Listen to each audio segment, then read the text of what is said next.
Olá, seja bem-vinda, seja bem-vindo à nossa conversa, que hoje vai ser sobre a inclusão dos fatores de riscos psicossociais no ambiente de trabalho. Afinal, nós estamos aqui na carreta do Agro Brasil, do sistema CNA-Senar. A carreta Agro Brasil viaja pelo nosso país levando informação de qualidade. E nós estamos justamente hoje estacionados aqui na frente do Ministério do Trabalho. E vamos falar de um assunto muito sério: a inclusão dos fatores de riscos psicossociais no ambiente de trabalho. E hoje, para falar com os empregadores do campo e da cidade, nós trouxemos aqui o diretor de Segurança e Saúde da Secretaria de Inspeção do Trabalho, do Ministério do Trabalho, Rogério Araújo. Muito obrigado pelo convite, Cida. É sempre um prazer muito grande falar para os trabalhadores e trabalhadoras, e nesse caso específico, também falar com o trabalhador e trabalhadora do meio ambiente rural, que são trabalhadores tão importantes para o desenvolvimento do nosso país, sobre essa questão dos riscos psicossociais nos ambientes de trabalho. Então, eu queria agradecer o convite, agradecer ao sistema SNA-Senar, por esse convite para a gente poder fazer esse bate-papo aqui e esclarecer algumas dúvidas dos trabalhadores. Então, para a gente começar, eu queria que você me dissesse que esses fatores de riscos psicossociais têm a ver com os empregadores do campo e da cidade, é isso? É isso, muito bem abordado, porque essa questão trata tanto dos trabalhadores que estão no ambiente rural quanto no ambiente urbano. Não há distinção para o tratamento dos fatores de risco psicossociais, porque esses problemas estão presentes em todos os ambientes de trabalho, seja ele urbano, seja ele rural, em qualquer atividade que a gente possa estar desenvolvendo, o trabalhador, a trabalhadora possa estar desenvolvendo, ele está exposto, pode estar exposto a esses riscos e eles devem ser tratados em qualquer tipo de ambiente. Quando a gente fala de riscos psicossociais, quando a gente está falando com os empregadores do campo, da cidade, o que que são os fatores de riscos psicossociais? Bom, esses riscos são aqueles que originam no ambiente de trabalho e que podem acarretar algum prejuízo para o trabalhador com relação ao adoecimento mental, né? Seja por pressão de trabalho, seja por excesso de trabalho, pressão para entrega de algum resultado. No caso do campo, a gente acompanha isso muito nos casos, por exemplo, de frigoríficos, né, que atuam no campo, ainda que não seja uma atividade estritamente rural, que ela seja industrial, mas há uma parte rural, como a parte da trata com o gado, com os animais, e a parte agrícola, especialmente quando há uma questão de entrega, retirada, colheita de mercadoria no campo, aplicação de agrotóxico ou qualquer outra atividade que desenvolva ali no meio ambiente rural e que possa gerar pressões ou situações que levem esses trabalhadores a um adoecimento mental no desempenho das suas atividades. Rogério, eu queria que você me explicasse o que que muda para os empregadores rurais ou da cidade com a inclusão dos fatores de riscos psicossociais no gerenciamento de risco das empresas. O que muda especificamente com relação aos fatores de risco psicossociais, essa inclusão, que não é novidade, né? A gente sempre tem defendido isso, tratando isso de uma forma mais específica agora dentro da NR1. Essa gestão de risco ela deve ser feita pelas empresas, né? Porque agora, quando vai desenvolver o programa de gerenciamento de risco, e especialmente o gerenciamento de riscos ocupacionais, no capítulo 1.5 da NR1, deve-se observar aqueles fatores que podem levar ao adoecimento mental do trabalhador,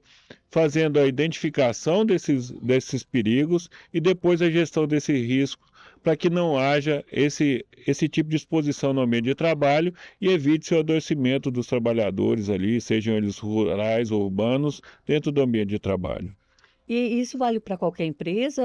de pequeno porte, média? Isso vale para qualquer empresa. Todos os empregadores devem observar as possibilidades ou aqueles ambientes de trabalho que podem gerar algum adoecimento na saúde mental dos trabalhadores, que, mais uma vez, eu vou reforçar isso aqui, aquilo que vem que origina do ambiente de trabalho. Então, aquele ambiente de trabalho que pode gerar algum estresse elevado ao trabalhador, seja pelo volume de trabalho, pela pressão por resultado ou pela pressão da entrega, né, de prazos de entrega, isso deve ser observado, dentre outros fatores, né? Aqui eu estou trazendo alguns exemplos, não são só esses, mas os trabalhadores, os empregadores, especialmente os empregadores, têm que estar atentos a isso, e os trabalhadores, quando perceberem isso, devem levar isso para a gestão das empresas, seja elas pequenas, médias ou grandes, para que haja uma conversa e aí a análise e a avaliação pelos empregadores e pelos profissionais que fazem a gestão de riscos dessa empresa, para ver se aquele risco precisa ser tratado e qual a forma de melhor tratar esses riscos. E há alguma exceção para as empresas muito pequenas, como o MEIs, por exemplo? Não há exceção pelo tamanho, e sim pelo risco, né? As empresas, assim como nos riscos químicos, físicos e biológicos, podem, na avaliação dessa gestão, identificar que não há nenhum tipo de exposição a esses riscos naquele ambiente de trabalho, e aí ela mesmo, essas empresas de pequeno porte, vão fazer uma autodeclaração dizendo que aquela atividade ou aquela empresa não está expondo seus trabalhadores a riscos psicossociais, e a partir daí esse acompanhamento ele é feito quando da elaboração do programa de gestão de riscos, ano a ano, para que haja uma reavaliação se naquela empresa continua não existindo essa exposição a esses riscos. Por que que é tão importante que os empregadores do meio rural, do meio urbano, adotem essas medidas? Bom, segurança e saúde do trabalho sempre é um investimento que as empresas devem observar e valorizar, porque isso evita afastamentos do trabalho, evita o presenteísmo, que é aquela questão do trabalhador estar no ambiente de trabalho, mas não estar mentalmente ali, estar desligado do trabalho, que prejudica na produção, prejudica até na segurança desse ambiente de trabalho. Então a gente faz esse alerta, esse conselho para que as empresas invistam sempre em segurança e saúde do trabalho, para que aumente a sua produtividade, aumente a participação dos trabalhadores, diminua os processos e o custo da operação das empresas. Então, investir em segurança e saúde no trabalho é sempre benéfico para todos nós e evita o que a gente tem hoje, que é um afastamento muito grande por causa de adoecimento mental no trabalho. Veja os números do INSS aí, a gente mais do que dobrou nos últimos 4 anos o afastamento por causa de fatores psicossociais relacionados ao trabalho, e nós precisamos que esse investimento seja feito por parte das empresas para que voltemos às condições ideais de trabalho, ou naqueles casos em que essas condições ideais estejam muito longe, que a gente possa aproximar cada vez mais, entregar para os trabalhadores um ambiente de trabalho cada vez mais saudável e seguro, para que a gente possa desenvolver enquanto país, enquanto sociedade. Então é muito importante esse investimento, essa atenção especial dos empregadores, sejam eles rurais, urbanos, para essas atividades e para esses fatores de risco tão importantes nos dias de hoje, especialmente pós-pandemia. O Ministério tem orientações práticas para os empregadores adotarem essas medidas? Sim, nós temos orientações práticas, inclusive a Campanha Nacional de Prevenção de Acidentes no Trabalho tem diversas lives que é só qualquer pessoa pode acessar, está no YouTube, é liberado o conteúdo para todas as pessoas, sejam os trabalhadores, empregadores, gestores, não interessa a posição, qualquer um pode assistir essas lives, e nós divulgamos o guia que está lá na página do Ministério do Trabalho, logo abaixo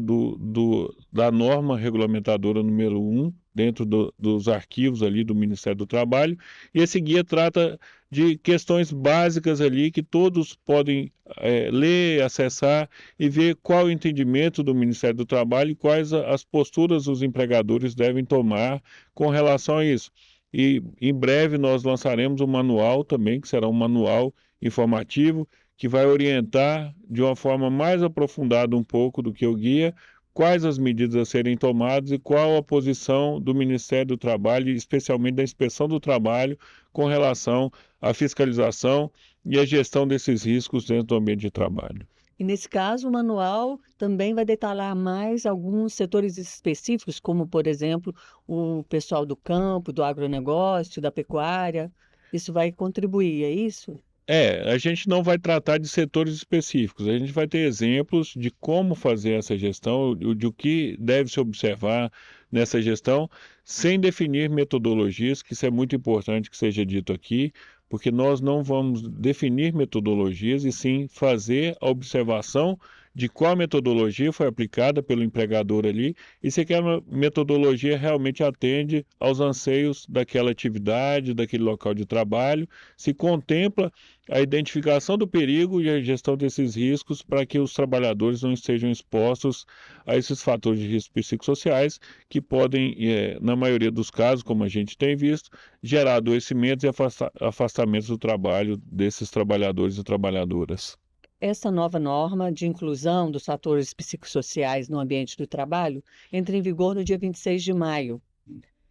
As empresas têm um tempo para se preparar, porque há um momento educativo e depois para vigorar em 26 de maio de 2026. O que as empresas precisam fazer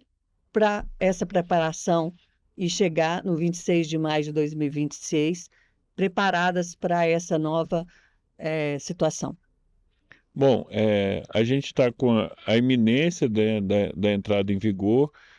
Houve um pedido de adiamento que está sendo analisado e é bem provável que haja esse adiamento da entrada em vigor para 26 de maio de 2026, mas para e passo a isso, houve o lançamento do guia, esse guia que já está disponível no site do Ministério do Trabalho. Estamos elaborando um manual,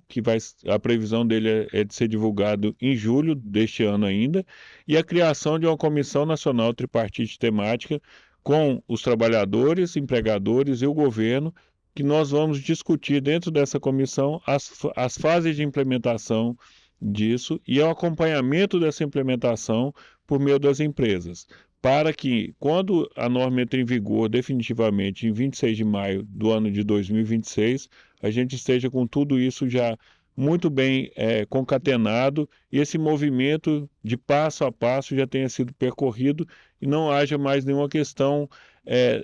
de urgência e que possa levar ao descumprimento por parte dos empregadores, o desconhecimento ou também essas questões que surgiram de uma tentativa de aproveitamento do mercado, de alguns profissionais, de algumas atividades que nós refutamos e não entendemos ser um bom momento para isso, até porque a questão dos fatores de risco psicossociais no ambiente de trabalho, ela tem se tratada com uma seriedade muito grande pelo Ministério do Trabalho, e é isso que nós queremos. Tirar essas falsas informações, essas informações que podem levar às dúvidas, para que em 2026, quando a gente entrar com essa norma em vigor, possa isso já estar bem mais esclarecido e todo o mercado já mais tranquilo com essas questões. Mas, mais uma vez, eu vou frisar aqui, essa novidade dentro do GRO, dos fatores de risco psicossociais, não é uma novidade absoluta, só é novidade na NR1. Na NR17 a gente já tratava das questões psicofisiológicas dos trabalhadores que podem influenciar nos riscos psicossociais, então isso não é uma novidade normativa, a novidade é só do tratamento dentro do gerenciamento de risco ocupacional. Entendido. Então, os empregadores têm um guia, vão ter um manual, haverá uma comissão e terá todo um passo a passo para que todos sejam informados de como isso será feito e, assim que a lei for implementada, terem já todas as informações à sua disposição.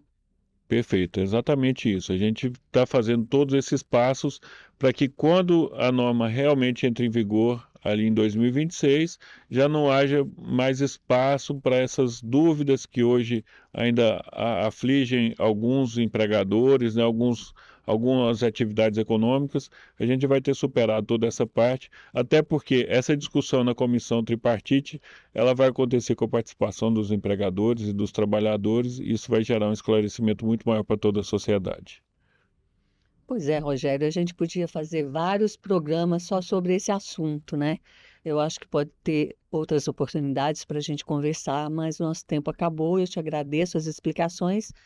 E você tem alguma mensagem para a nossa audiência, para os empregadores em relação a essa inclusão dos fatores psicossociais no gerenciamento de riscos?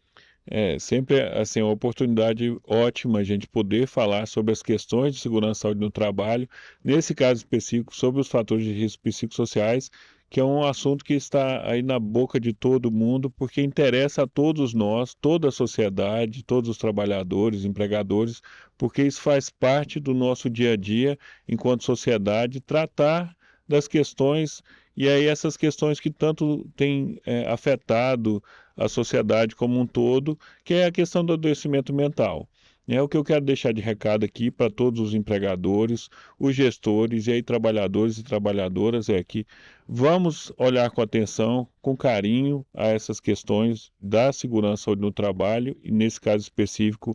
da gestão do risco psicossocial, porque isso vai fazer toda a diferença no andamento da nossa atividade econômica, da nossa sociedade. E vocês, trabalhadores e trabalhadoras, têm toda a capacidade de dizer aos empregadores, aos gestores, quais os riscos ali vocês têm identificado, se há alguma questão que tem incomodado no ambiente de trabalho ali, especialmente com relação a pressões, sejam elas com relação a prazo, alguma questão que possa gerar algum assédio ali no trabalho, tudo isso pode ser levado aos empregadores, aos gestores, para que faça essa gestão desses riscos. Aí também as comissões internas de prevenção de acidentes e adoecimento do trabalho, que são muito importantes para fazer essa conversa, né, entre os trabalhadores e os gestores. Então, eu acho que essa participação é muito importante e a gente reforçou isso muito nessa alteração nova do capítulo 1.5 da NR1, que é a participação ativa dos trabalhadores. É a voz dos trabalhadores dentro da empresa, porque ninguém melhor do que os trabalhadores e trabalhadoras sabem os riscos, os problemas ali identificados dentro do ambiente de trabalho. E aí para os gestores e empregadores, de ouvir esses trabalhadores e observar os ambientes de trabalho para que a gente possa ter cada vez ambientes mais seguros e saudáveis, que isso vai trazer crescimento para todos nós. Muito obrigado. Eu que agradeço. Também te agradeço pela sua audiência. Se você gostou desse conteúdo, acompanhe as informações nos sites, nas redes sociais do Ministério do Trabalho e do Sistema CNA-Senar. Até a próxima.